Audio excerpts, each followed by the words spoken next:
स जयति अर्थ संन्यासी पूर्ण स्वरस विग्रह अकृत्रिमो अनवच्छिन्ने समाधिर्यस्य वर्तते। नमस्कार मित्रों, ये जो श्लोक है ये अष्टावक्र गीता के 18वें अध्याय का 67वां श्लोक है, जिसे हम आज गहराई से समझेंगे। तो आइए सबसे पहले इसके अर्थ को समझते हैं। तो जो श्लोक है वह कहता है, स जयत्यर्थ सन्यासी, अर्थात वह अर्थ पर विजय प्राप्त करने वाला सन्यासी पूर्ण स्वरस विग्रह, अर्थात पूर्ण स्वरस का मूर्ति रूप होता है। अकृत्रिमो अनवच्छिन्ने, अर्थात कृत्रिमता और अवच्छिन्नता से मुक्त। समाधिर्यस्य वर्तते, अर्थात जिसका बर्ताव समाधि में होता है। तो यहाँ पर अष्टावक्र जनक महाराज से कहते हैं कि जो अर्थ पर विजय प्राप्त करने वाला सन्यासी है, जो कि पूर्ण स्वरस का मूर्ति रूप है, वह वो है जिसका बर्ताव समाधि में है और जो कृत्रिमता और अवच्छिन्नता से मुक्त है। तो यहाँ पर हमको ये बताया जा रहा है कि जो सन्यासी होता है उसका जो रस होता है वह स्व का रस होता है। उसका जो रस है वह स्व का रस है। देखिए, जैसे जब हम स्वर्ग कहते हैं तो स्वर्ग का जब चित्रण किया जाता है तो ऐसे चित्रण किया जाता है कि भाई कोई आकाश में कहीं ऊपर जो है एक नीले से आकाश का एक स्थान होता है जहाँ पर कि एक सभा लगी होती है। वहाँ पे बड़े बड़े रत्नों से जड़े हुए स्तंभ होते हैं और वहाँ पर देवता लोग बैठे हुए होते हैं और वो वहाँ पे जो है अप्सराएं नृत्य कर रही होती हैं और वह उसका आनंद ले रहे होते हैं। तो ये जो दृश्य दिखाते हैं, ये दृश्य जो है केवल हमको इसलिए दिखाया जाता है क्योंकि हम लोग जब कल्पना करते हैं तो हम इस ऐसे ही वातावरण की कल्पना करते हैं जो कि आनंदमयी होता है।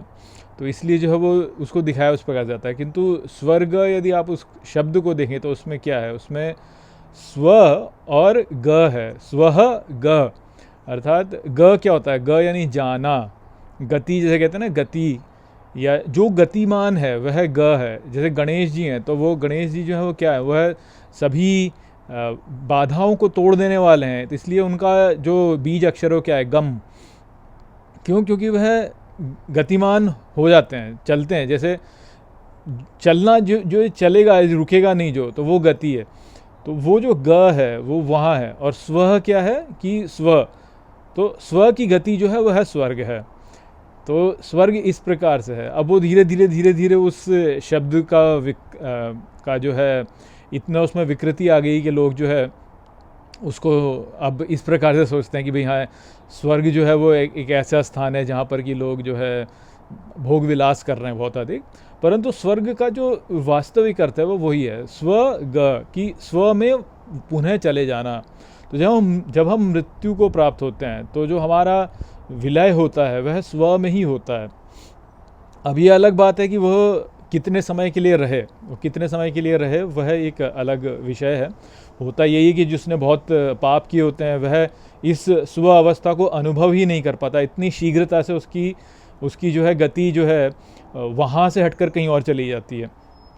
और जिसने जो है जीवन में अच्छे कार्य किए हैं उसकी जो अवस्था है वह इस स्व में रह पाती है। तो इसीलिए वह जो है वह स्वर्ग को अनुभव करता है। किंतु क्योंकि उसने पुण्य कार्य किए हैं, तो जब तक उसका पुण्य क्षीण होता है तो वह उस स्व की अवस्था से नीचे पुनः आ जाता है।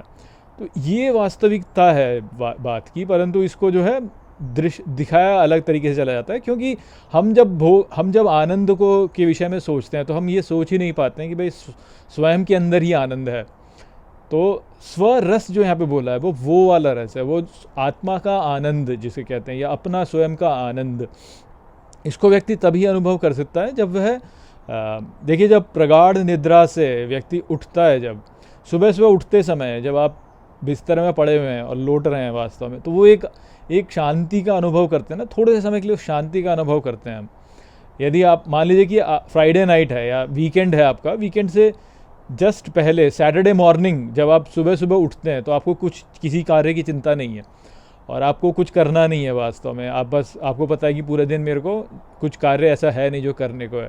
तो अब जब सुबह सुबह बिस्तर से जब उठते हैं तो आप एक परम शांति को अनुभव करते हैं। परम शांति तो मैं नहीं कहूँगा, परंतु आप एक शांति को अनुभव करते हैं। वो जो शांति हम अनुभव कर रहे हैं वह स्व का रस है। मृत्यु हो जाने पर जिस व्यक्ति ने जीवन में अपने सभी कर्तव्यों को ठीक प्रकार से किया है, जिसने जो है धर्म का पालन किया है, वह जब मृत्यु को जाएगा तो शांति से जाएगा, क्योंकि उसको लगेगा कि हाँ मैंने जो करना था सो कर लिया, तो वो शांति से जाएगा। तो इसलिए उस समय पर, मृत्यु के समय, वह उस स्व के रस को अनुभव करेगा, स्व के रस को अनुभव करेगा।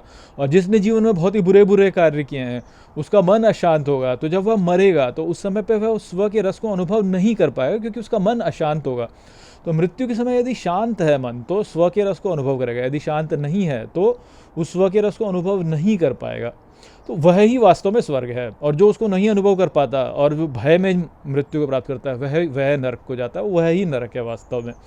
तो यहाँ पे जो बोला जा रहा है वो यही बोला जा रहा है कि जो व्यक्ति सभी अर्थों पर विजय प्राप्त कर चुका है, जो सन्यासी है, जिसने अब समझ लिया कि यार मुझे जीवन में अब कुछ नहीं करना। जैसे मैंने बोला ना, सैटरडे मॉर्निंग यदि आप उठ रहे हैं, वीकेंड है और सैटरडे मॉर्निंग यदि आप उठ रहे हैं, तो आपको ये लगता है नहीं मुझे कुछ करना नहीं है। तो जब आपको ऐसा अभाव हो जाता है कि यार मुझे अब कुछ करना नहीं है, जो करना था सो कर लिया, तो वह जो है वह स्वरस को जीवित अवस्था में ही अनुभव कर लेता है। और वो इस बात को समझ लेता है कि यह ही वास्तव में है, यह ही रस है और यह ही है। जैसे कहते हैं ना कि रसो वही सह बोला है, तैतरीय उपनिषद में बोला गया रसो वही सह, तो यह ही है वास्तव में। तो अब इसके ऊपर से जो हम कुछ कल्पना कर लें कि ये ऐसा है वो वैसा है, उसमें कृत्रिमता है और वह अवच्छिन्नता है। क्योंकि आपने कल्पना कर लिया कि अरे ऐसे ऐसे ऐसे तो नहीं हो जाएगा, वैसे वैसे वैसे तो नहीं हो जाएगा। जीवन में जो भी हम लोग किसे कहते हैं ना टेंशन बहुत है जी, हमें तो बहुत टेंशन होती है, तो टेंशन क्यों? वो इस कृत्रिमता के कारण ही है कि हम कुछ भी सोच लेते हैं कि यार ऐसे हो जाएगा, फिर ऐसे हो जाएगा, फिर ऐसे हो जाएगा, तो फिर क्या होगा, मुझे ये नहीं मिलेगा, ये नहीं मिलेगा तो फिर क्या होगा, मैं यहाँ पे हार गया तो क्या होगा, मैं ये नहीं कर पाया तो क्या होगा, ये हो गया तो क्या होगा। ये सारी कृत्रिमता है, ये अवच्छिन्नता है वास्तव में। ये हमने स्वयं से कल्पना कर ली और अपने स्वरूप के ऊपर जो है एक हमने जो है उसके ऊपर एक, जैसे कहते हैं ना काफिर शब्द है ना, जैसे जो मुसलमानों का जो काफिर शब्द है वो कहाँ से आता है? कबर से आता है। वो कबर और काफिर वास्तव में एक, कबर अर्थात अपने स्वरूप के ऊपर कुछ ढक देना, अपने स्वरूप के ऊपर कुछ डाल देना, वह ही काफिर है वास्तव में। जो अपने स्वरूप के ऊपर जो है कुछ भी चढ़ा ले तो वो काफिर है। तो वो अवच्छिन्नता जो है उसको वह हटा देता है और अपने स्वरूप को जान लेता है,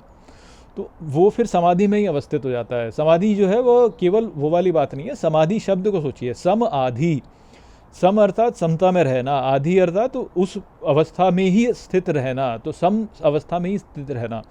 तो जो व्यक्ति जो है समाधि में अवस्थित है वह समाधि में इस प्रकार से अवस्थित है कि उसने समझ लिया कि ये संसार जो है ये कृत्रिम है, इसमें कोई अर्थ नहीं है, उस पर उसने विजय प्राप्त कर ली और स्व के रस में वह लीन हो गया। तो वो यहाँ पे संदेश था। आशा करता हूँ कि ये मंत्र, ये श्लोक आपको ठीक प्रकार से समझ में आ गया होगा। चलिए इसी के साथ इस वीडियो को यहीं पे समाप्त करते हैं। नमस्ते।